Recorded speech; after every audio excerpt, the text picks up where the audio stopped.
कि ये जो महिलाएं होती है वो बच्चों को मारती पीटती रहती है, ऐसे ही बार बार मारती है, डांटती है, चिल्लाती है। तो बच्चे भी सामने फिर क्या है कि एवरीथिंग हैज़ ए लिमिट, सबकी लिमिट होती है।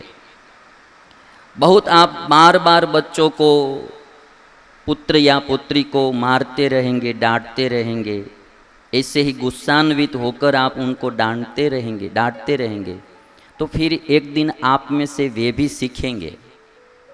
इसलिए माता पिताओं को बच्चों को प्यार से रखना चाहिए। प्यार में भी लिमिट रखनी है। इतना प्यार दुलार नहीं देना चाहिए कि उसमें वो बच्चा बिगड़ जाए, किंतु बहुत नफरत भी नहीं फैलाने की है जिससे बच्चा नफरत को सीख ले। इसलिए कुछ कहना है, सिखाना है बच्चों को, तो प्यार से सिखाओ, प्रेम से सिखाओ और कहो कि जो बेटा ऐसा नहीं करना चाहिए। बेटी है तो बोलना चाहिए, बेटी ऐसे हमको नहीं करना चाहिए, हमारा खानदान देखो ये हमको अच्छा नहीं लगता है। तो जो कुछ कहना है वो प्यार से कहना, बहुत डांटना नहीं। एक पिता ने अपने पुत्र को एक थप्पड़ मार दिया, तो पुत्र ने कहा कि पिताजी, आपके पिताजी आपको थप्पड़ मारते थे? पिता ने कहा हाँ वो भी मारते थे। तो पुत्र ने पूछा उनके पिताजी? वे भी मारते थे। उनके पिताजी? वे भी मारते थे, जोर जोर से मारते थे। पुत्र ने कहा कि उनके पिताजी? पिता ने कहा कि तुम्हें इतना ज़्यादा प्रश्न करके जानना क्या है? पुत्र कहता है कि मैं ये जानना चाहता हूँ कि हमारे परिवार में कितनी पीढ़ी से दादागिरी चली आ रही है, हमारे परिवार में कितनी पीढ़ी से दादागिरी चली आ रही है। तो बच्चों को मारना नहीं।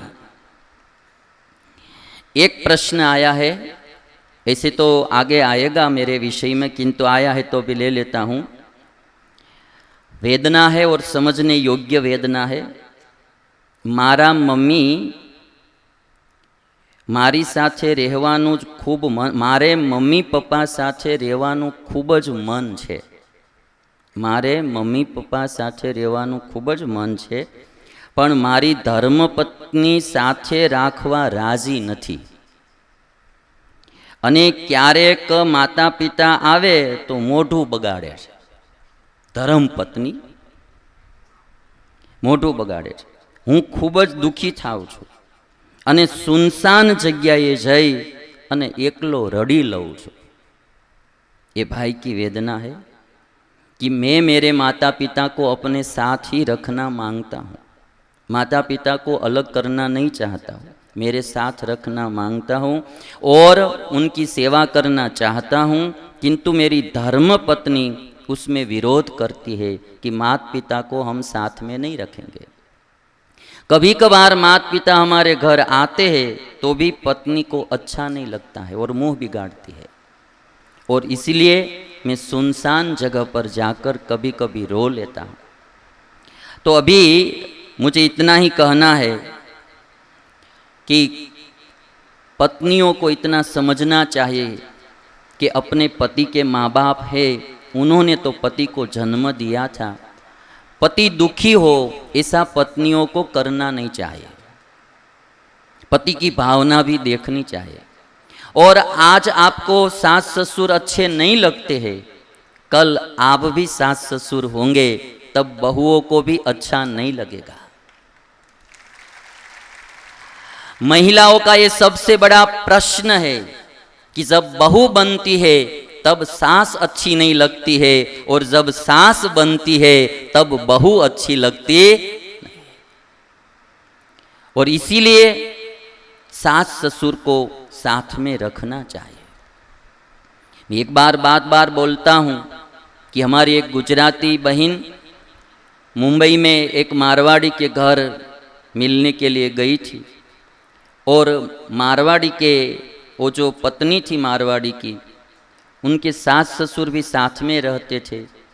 तो हमारी गुजराती बहन ने पूछा कि क्या आप सास ससुर को आपके साथ रखते हो?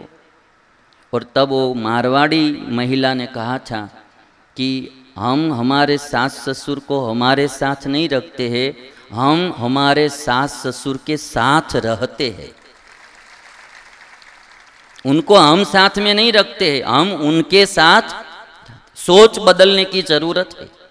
और इसलिए पत्नियों को भी मेरी रिक्वेस्ट है कि सास ससुर की सेवा करना, जिससे आपका पति भी सुखी होगा। पतिव्रता पत्नी का ये धर्म है।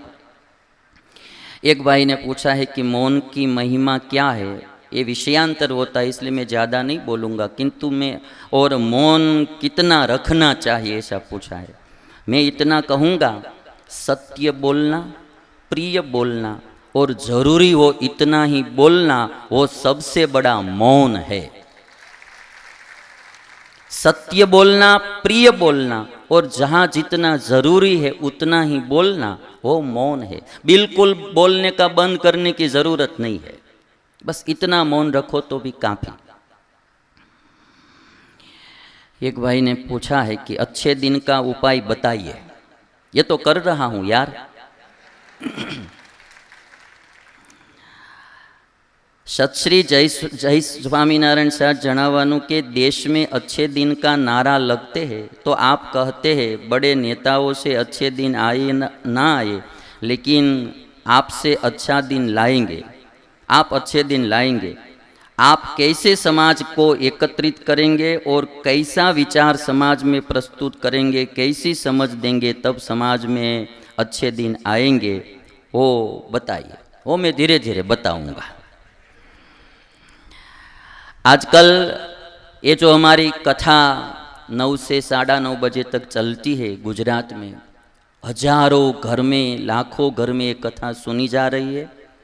और कथा सुनकर किसी का गुस्सा दूर हो रहा है तो उसके घर में अच्छे दिन आ जाते हैं। मैं बड़ौदा में पधरामणी करने के लिए गया था। श्रीमंत का घर था, बहुत बड़ा बंगला था। वो स्वामीनारायण भगवान के आश्रित नहीं थे। और मैं जब पधरामणी में गया तो अंदर से उस भाई की पत्नी बोलती थी कि स्वामी जी, आपने तो मेरे पति को पूरा सुधार दिया।